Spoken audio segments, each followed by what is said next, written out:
Good evening, and thank you for joining us for the second scoping meeting for the St. Tammany Parish, Louisiana Feasibility Study. Our presentation will begin shortly. We will give it just a few more moments for more viewers to tune in. Thank you.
My name is Amy Dixon. I'm project manager with the U.S. Corps of Engineers in New Orleans. I'm lead for this project team and point of contact for the public. Tonight we'll be discussing the St. Tammany Parish Feasibility Study. We'll be hearing from Michelle Myers, our plan formulation team member, and Everard Baker, our environmental specialist, during this presentation. Other team members, including engineers and economists, are standing by to answer questions at the end of the presentation. We're about 6 months into a 3-year process. We're actively engaged with our non-federal sponsor, the Louisiana Coastal Protection and Restoration Authority, or CPRA, as well as the St. Tammany Parish government, the St. Tammany Drainage and Conservation District, and city officials within St. Tammany Parish. We've received a great deal of information from these entities as well as the public, and we appreciate all of their support and effort going into this study. The key to this meeting is to gather information on the alternatives that we have developed moving forward with flood risk and coastal storm risk reduction within St. Tammany Parish. This dialogue will help shape our process and help us make more informed decisions. We are working towards a plan that will reduce flood impacts to St. Tammany Parish and look forward to your input as it is developed. A quick agenda for review. I'll be discussing with you the study authority and purpose of our study, while Michelle Myers, our team plan formulator, will walk you through where we are in the process, how we got to where we are in this study, and how things will look moving forward. Everard Baker, our environmental specialist, on the team will then discuss how the National Environmental Policy Act is integrated into the study. We are here for 2 reasons today: to let you know that the Corps is completing a study to reduce flooding impacts to St. Tammany Parish, and to ask for input from the public.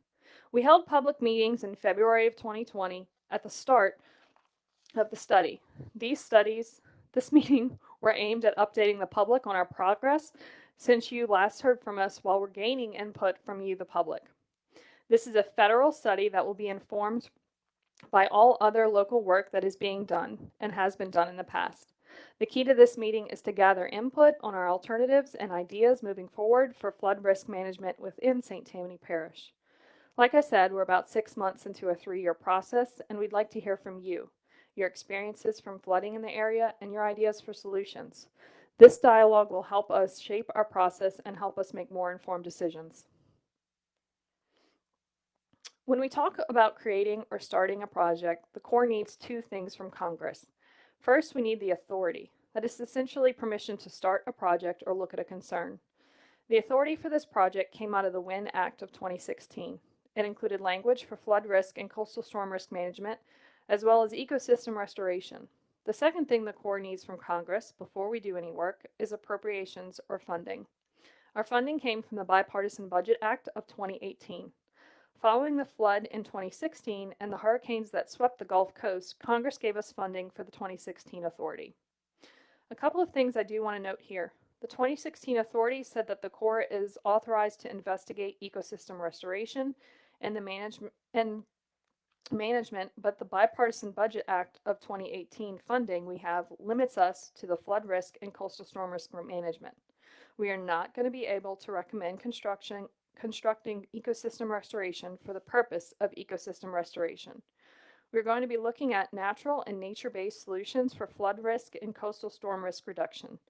For example, we can investigate marsh creation, but the marsh creation would need to produce a tangible benefit that can be related back to flood risk and coastal storm risk management.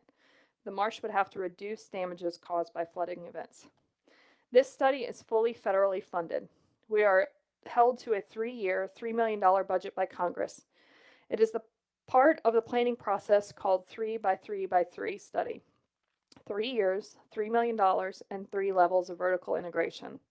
While time and cost are self-explanatory, 3 levels of vertical integration may not be.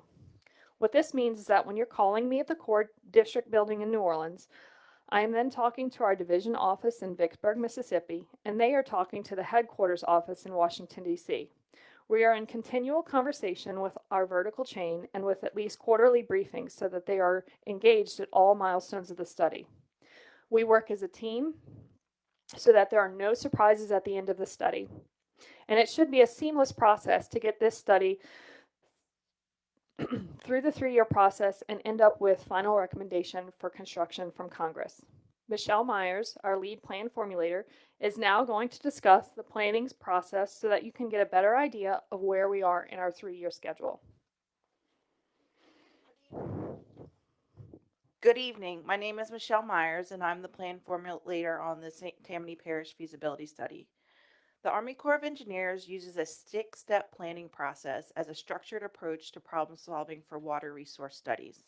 Tonight, I will show you where we are in this process and where we need your input to help inform decisions moving forward.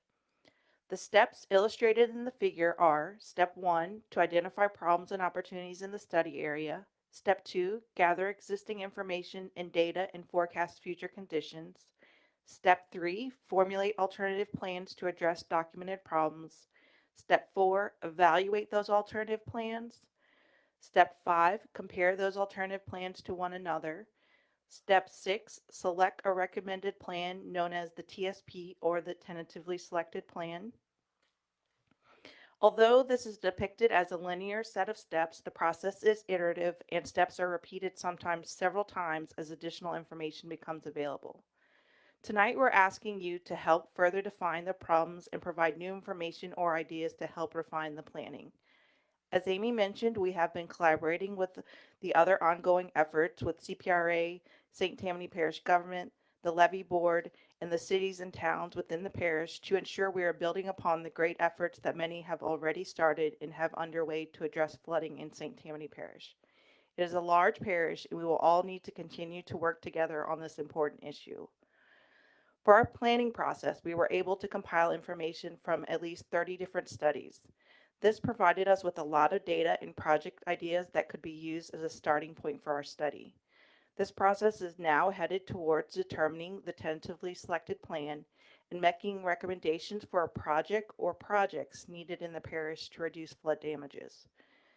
We have analyzed the alternatives we found in the previous studies and also incorporated ideas from our initial public meetings held in February 2020. In the next few slides, I will walk you through some of the various aspects that are defined during the initial planning phases of the project, and then through some of the initial alternatives that we looked at and the criteria we used to narrow down those project ideas. Feel free to comment as we go along in this presentation, and we'll answer the questions at the end. If you can't comment on today's live video, you will be able to text, email, call, or write to us with your feedback. Some questions to keep in mind as we go through the alternatives are: 1, do the alternatives meet the needs of the community? 2, are additional problems related to flooding that are not captured or are not addressed by proposed alternatives? 3, are there measures or alternative strategies that would address the problems more effectively? The study area for the project encompasses all of St. Tammany Parish, which is approximately 1,100,000 square miles and is located in southeastern Louisiana. St. Tammany Parish is home to over 250,000 residents. The documented flooding and flood damages are from multiple sources, including storm surge, waves, rainfall, and riverine bank overtopping. These flood events have increased the risk to life and safety and increased flood damages to property and critical infrastructure. There have been economic losses from these various flood events and increased risk to damage or loss of historic structures within the parish. We also know that ecological habitat is being lost, which provided previously natural resiliency and protection against some of these flooding events. St. Tammany Parish has also seen an increase in development with increased flooding. The objectives for this study are to address the documented problems, and the study will aim to provide a recommended plan that reduces the risk to public safety, reduces flood damages to structures, and reduces economic losses from flooding. Another aspect of the objectives are tied to increasing community resiliency, including the ability of a community to prepare for and recover from a flooding event. Part of our process is coming up with a baseline to measure the alternatives against. The no action alternative, or the future without project condition, is this benchmark. This is our projected idea of what the conditions would be if no Army Corps of Engineers action were taken as part of this study. The projected without project condition includes increased flood risk and coastal storm damages and continued changes in floodplain hydrology from development activities. We're coordinating with CPRA, parish government, and stakeholders to document the current and planned construction projects that would reduce flooding in the parish, and this will be included in our analysis. One of the first steps we took was to look at the structure inventory for the entire parish to determine where the population is located and to help better define the areas that we need to investigate further. As I mentioned previously, there's over 250,000 residents in the parish and about 1,100 square miles. There are about 100,000 structures within the parish. 90% are residential and about 10% are commercial. We next looked to see which areas of the parish were documented to have flooding.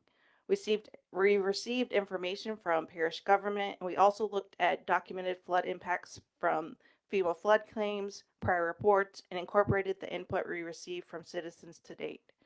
This included the information we received earlier this year during the February 2020 public meetings, where meeting attendees used sticky notes to show us on maps where there were issues with flooding and provide us with alternatives. We were able to then overlay the structures in the areas with flooding to see where we might need to focus our attention. There are areas with coastal flooding issues and areas that have more riverine or inland rainfall flooding, and some areas have multiple sources of flooding. We're taking all of this into account in the study and ultimately in our recommendations. We initially had a list of over 180 project ideas that we received from the previous reports, from CPRA, the parish government, the levee board, in the ongoing St. Tammany Parish Coastal Protection Study, and the input we received from the first round of public meetings. We evaluated that list to determine which of those project ideas would meet the objectives, did not violate planning or policy constraints, and we looked to see which were duplicative, already constructed, or already underway. We were able to narrow down that list of 180 project ideas down to 60 measures. An alternative plan is a combination of measures that together address project objectives. So the 60 remaining measures or project ideas were grouped into 13 initial alternatives by geographic area. The measures included things such as detention ponds, channel improvements such as dredging, clearing and snagging, or widening a channel.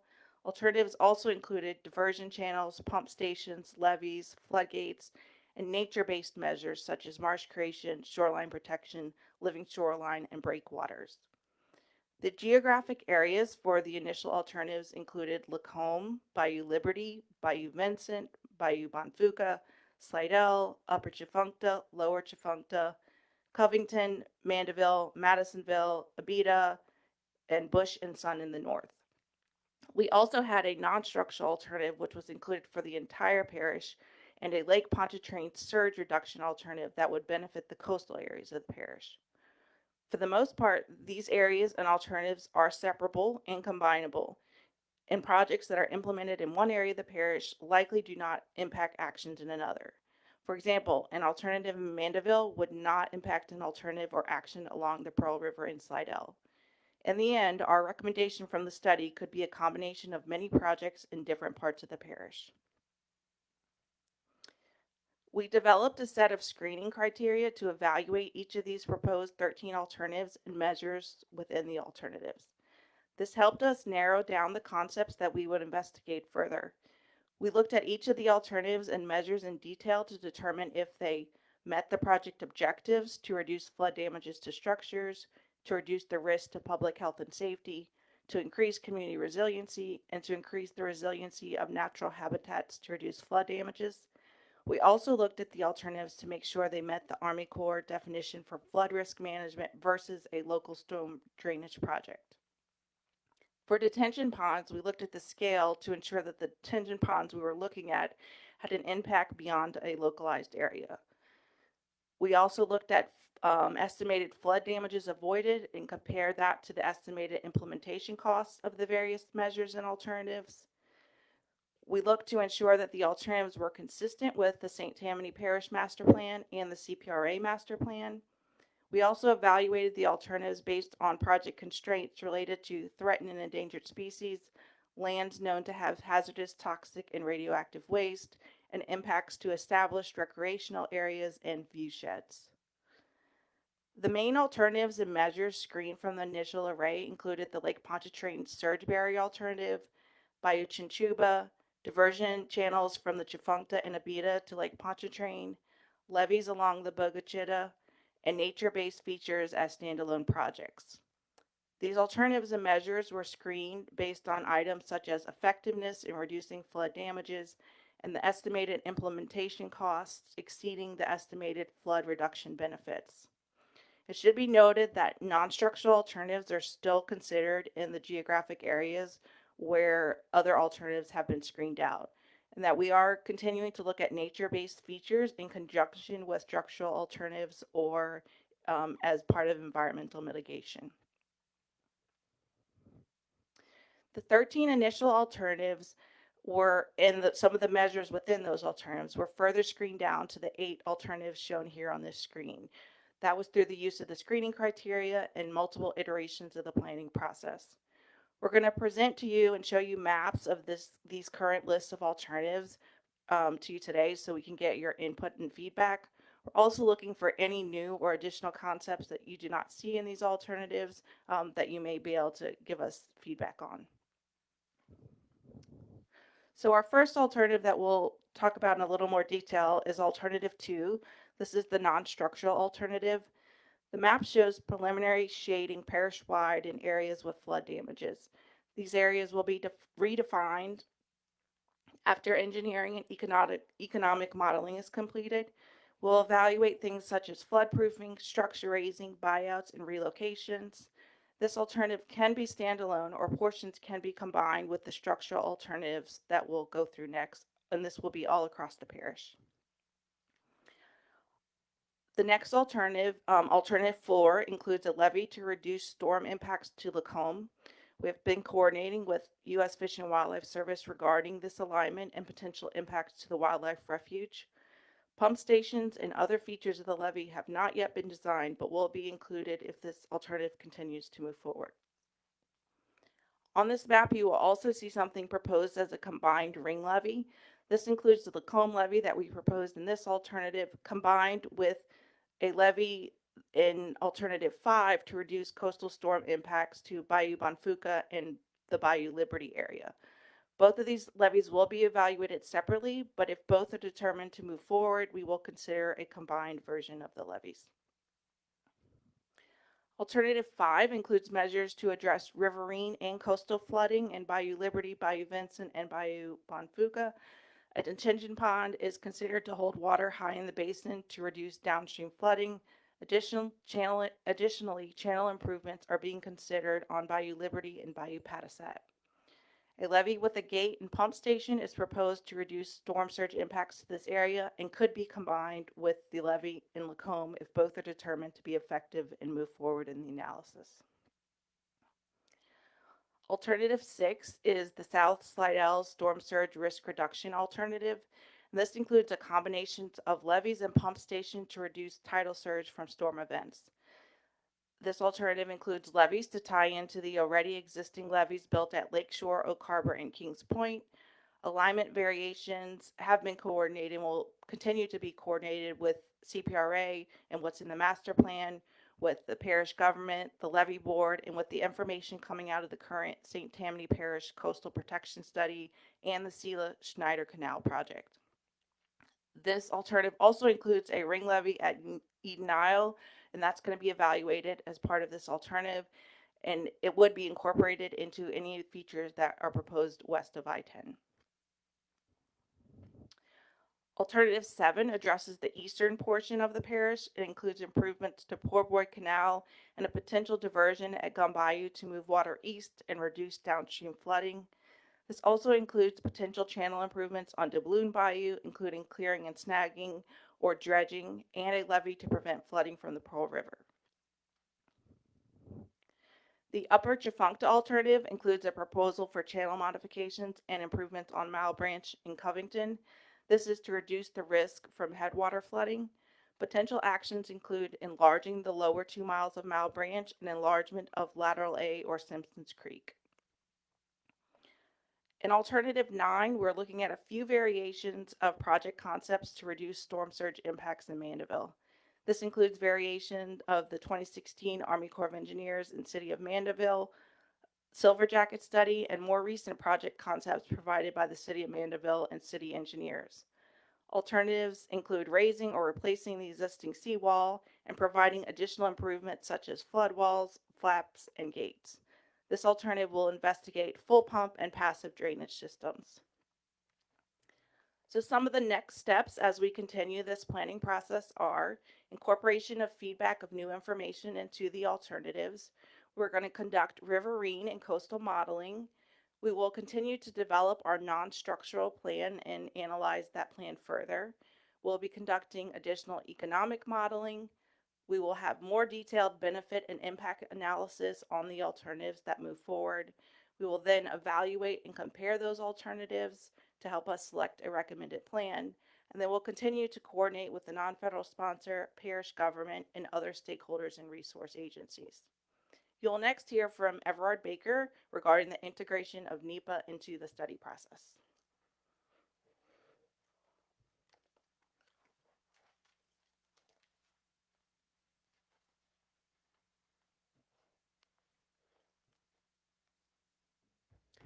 Good evening. My name is Everard Baker. I'm a biologist with the Regional Environmental Planning Team and the environmental manager on this study.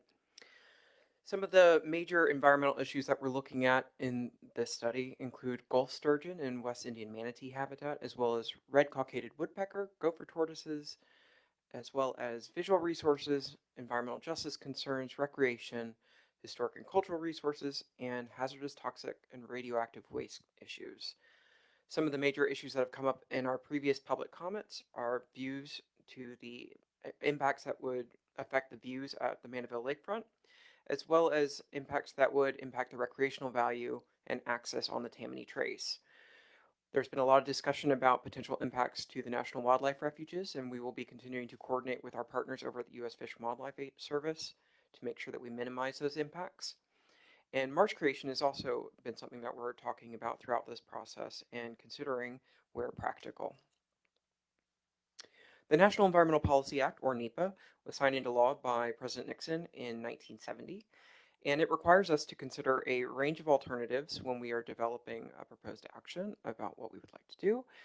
We have to reach out to the public, which is what we are doing now, and provide opportunities for you to provide input and document how we are coming to our final decision. We started this process back earlier this spring, and we put our public notice in the Federal Register on June 19th of this year. We're going to continue to accept comments until August 3rd, and our major public scope meetings are both yesterday and today. The input that we need from you after this evening include: do the alternatives that you've seen in this presentation meet the needs of the community? Are there additional problems related to flooding in the project area that are not captured? And are there any that have not been addressed by the proposed alternatives? Are there storm or rainfall events in your community that are causing damages that were not captured here? How often are you seeing flooding? And are there measures or alternative strategies that would address the problems more effectively? On this last slide, we've got multiple ways in which you can submit comments. As you can see, those comments will be accepted through August 3rd. We've got a project website listed, as well as an email where you can reach out to us directly. Amy Dixon, our project manager, is listed for the address if you would like to send in physical mail. And we also have a phone number where you can call in or leave a text. Please make sure that you indicate that you're referencing the St. Tammany study so that it goes to the correct person. And with that, I'll turn it back over to Amy. We just want to thank you again for joining us tonight. We are going to be fielding questions live in just a few minutes. I'm going to bring up some of the questions and answer them that we've received either in the last few weeks or in the last couple of days. We have received questions that we have not completely formulated answers to. All comments and questions will be listed in our draft document, and we will have full responses on that document. So these are just a small snapshot of the questions we've received. One of the questions that we hear quite a bit is what can be done about the development in our area? Lots of folks complain that the development in the area is causing flooding. Unfortunately, our authorization for this study limits us to look at flood risk management and coastal storm risk management, which is very specific. We are not able to look at local drainage or development related to flooding at a local scale. We are compiling all of the comments from the public and the parish, and they will be presented with your concerns. Development and local drainage is a part of the responsibility of St. Tammany Parish. Question number 2. I have an idea to reduce flooding in my area. Who do I tell about my idea? We are accepting those public ideas right now. That is why we're coming to you today. We will be accepting comments and ideas through August 3rd, so please reach out through email, phone, text, or mail with your comments. Okay. In a previous presentation back in February, we discussed the FEMA loss statistics for the parish.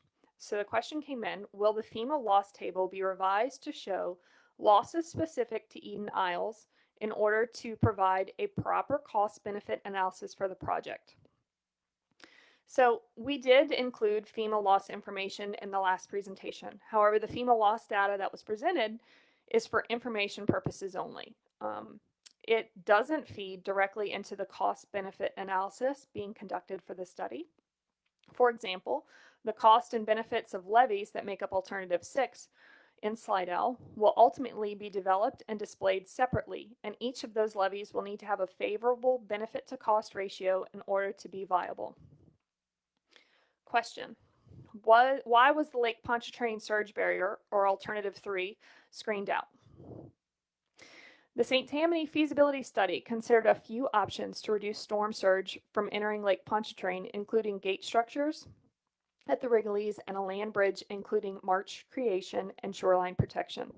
The alternative and measures were ultimately screened based on effectiveness of the features, providing a substantial decrease in flood damages. The estimated cost to construct these features exceeded the estimated damages avoided to St. Tammany Parish. It should be noted that under the authority for this evaluation, we are limited to avoiding damages and storm surge reduction benefits to just St. Tammany Parish. And that is all I have right now for questions we've received and developed answers to. Like I said, we will incorporate all comments and questions into the draft report, and you will be able to see your comments when we release that and come back out to the public for review again. Right now, we are going to continue to monitor the comments on the Facebook feed, and we'll type in responses to those comments. Thank you again for attending. Thank you to CPRA, the parish, the city officials, and the St. Tammany Levee District for joining us. Yes, thank you, Amy. If you could do me a favor and pull the slides back up with the contact information on, I will put that on. And as they have said, we are accepting comments through August 3rd to the email address, the physical mail address, text or voicemail at the phone number, and then all information regarding this is available on our website at the address that includes videos of the 2 public meetings, fact sheets, the presentation, basically everything we have on this is available at that website. And we did get a question that just came in. Hold on just a moment. Uh, our question is, are you coordinating with the Louisiana Watershed Initiative? We are coordinating with the Louisiana Watershed Initiative. We are CPRA as our non-federal sponsor, and we go through them for all of the coordination with things that are happening throughout the state that would directly affect the parish. Thank you. That was a question that just came in as we were wrapping up. As Amy said, we will continue to monitor the comments on this video for about 30 minutes, and we will respond to any comments that come in after we have ended the video. Thank you so much for tuning in, and if you have any questions, comments, or anything, just let us know at any of the ways on the screen. Thank you.